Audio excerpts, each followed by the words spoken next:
Ako si Isabella, 26 taong gulang at kasal na. Kahit may asawa na ako, ipinagmamalaki ko pa rin ang aking kagandahan at kaseksihan. Madalas, napapalingon ang maraming binata kapag ako'y dumadaan sa kanilang harapan.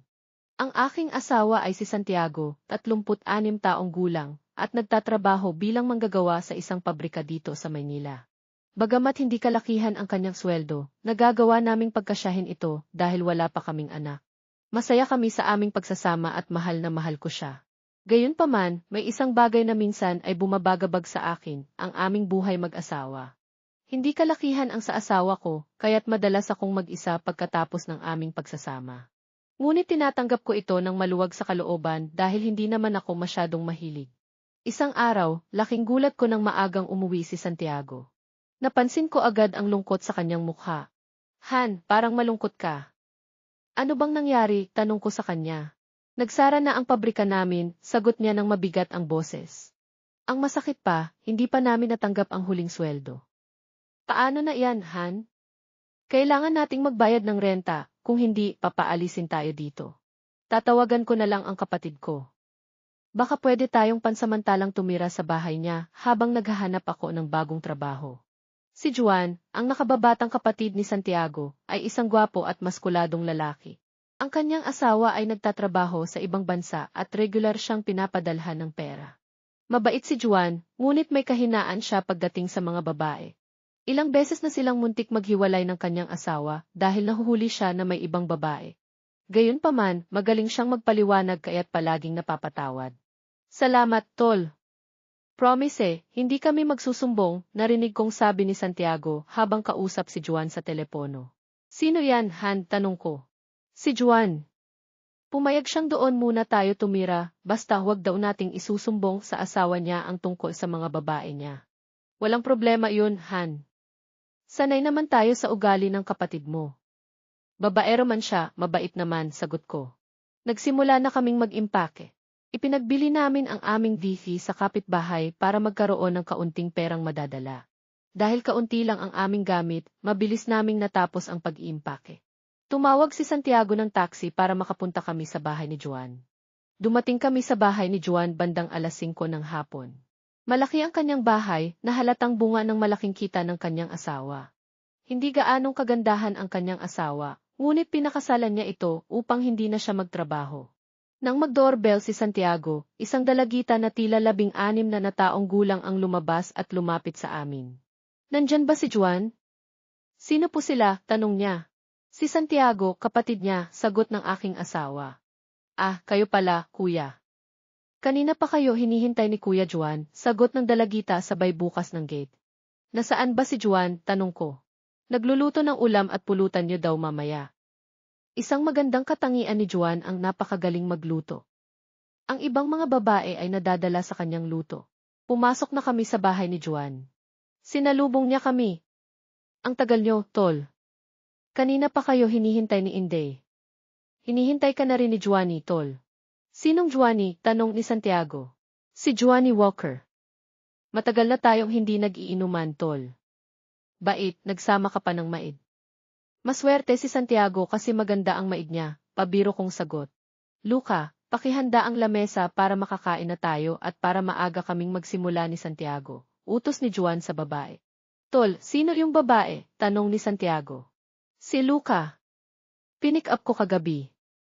Baka maul ka dyan. Kailan ba naman ako nasabit? Isang linggo yata ito. Hindi ko muna pinauwi para may katulong ako sa pagluto kanina. Ba't kasi hindi ka nalang kumuha ng katulong? Tutal, malaki naman padala sa'yo ng asawa mo. Mahirap na, Tol. Baka magsumbong kay Lisa. Patay ang sustento ko niyan. Huwag kang mag-alala, habang nandito kami, tutulungan kita sa mga gawaing bahay. Naku, hindi ako papayag niyan. Bisita ko kayo. Basta ang usapan natin, hindi kayo magsusumbong kay Mrs. ko ha? Walang problema, Tol. Nakahanda na ang lamesa. Kain na tayo. Pumunta kami sa lamesa. Nagluto si Juan ng adobong baboy at fried chicken. Sa bahay namin, paminsan-minsan lang kami nakakakain ito. Si Luka, napakagaling talagang mambola ng bayaw ko. Pagkatapos namin kumain, nagsimula nang magligpit si Luka. Tulungan na kita, Luka, alok ko sa kanya. Wag na po, ate. Baka magalit si Juan. Bakit naman siya magagalit? Bisita po kasi kayo, ate. Pagkatapos mo dyan, pakilabas nga ang alak at dala mo na rin kami ng baso at ice. Okay, sandali lang ha.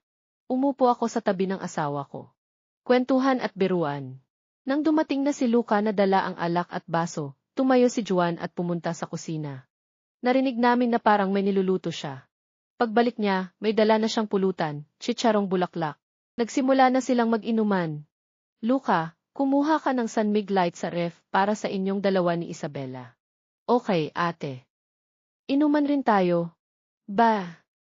Matagal na akong hindi nakakainom. Tol, salamat at pumayag ka na dumito muna kami. Tol naman, kapatid kita kaya okay lang nandito kayo. At isa pa, paminsan-minsan, malungkot dito kapag ako lang ang mag-isa. Masaya ang inuman namin. Palabiro si Juan, masayang kausap.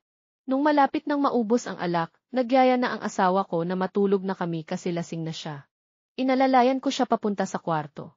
Nahiga siya sa kama at natulog. Ako pa ang naghubad ng mga damit niya. Nahiga ako sa tabi niya. Nagising ako kasi kailangan kong pumunta sa banyo. Naparami ang beer na nainom ko. Paglabas ko sa banyo, may narinig akong tunog ng lalaki sa kwarto ni Juan. Doon galing ang tunog. Pinuntahan ko. Nakabukas ang pinto sa kwarto niya. Sumilip ako sa loob. Nakita kong nakatayo si Juan at nakaluhod si Luca. Ang swerte ko nga ako ang nakapuna. Ang pinakamagandang babae. Pambobola ni Juan. Juan, iyong-iyo ako basta huwag mo akong lolokohin ha. Promise, hindi kita lolokohin. Bumalik na ako sa kwarto ko at natulog. Kinaumagahan, maaga akong gumising para tumulong sa pagluto ng almusal. Paglabas ko sa kwarto, nakita ko si Juan na naghahanda na ng almusal. Good morning. Nasaan si Santiago? Tanong ko. Naliligo pa. Maghahanap daw siya ng trabaho mamaya. Tanggapin mo ito, Isabela. Konting tulong lang. Alam ko kasing hindi tatanggapin ito ni Santiago. Mataas ang pride nun, sabi ni Juan sabay abot ng 2,000 pesos. Salamat, Juan ha. Makakabayad din kami sa iyo balang araw. Huwag mo nang isipin yun. Medyo swerte lang ako kaya pala maraming nagkakagusto kay Juan kasi sobrang bait niya. Lumabas na si Santiago sa kwarto. Nakabihis na. Sabay kaming tatlong nag-almusal. Pagkatapos kumain, nagpaalam na ang asawa ko na aalis na siya. Nung nakaalis na si Santiago, nagkwentuhan kami ni Juan. Nasaan na si Luca? Tanong ko. Pinauwi ko na. Nagsawa na ako pabirong sagot ni Juan. Kawawa naman yun. At ikaw pa ang nakapuno. Kung sabagay, bawiin ko na sana ang sinabi ko pero huli na. Teka, paano mo naman nalaman na ako ang nakapuno sa iyo kagabi? Tanong ni Juan. Sos, obvious naman. At parang sobrang in love pa sa'yo. Kasalanan ko ba maging gwapo? Pabirong sagot niya. Nagtawanan kami. Nagpaalam siya na maliligo siya. Pumasok siya sa kwarto niya at ako naman, naglinis ng sala.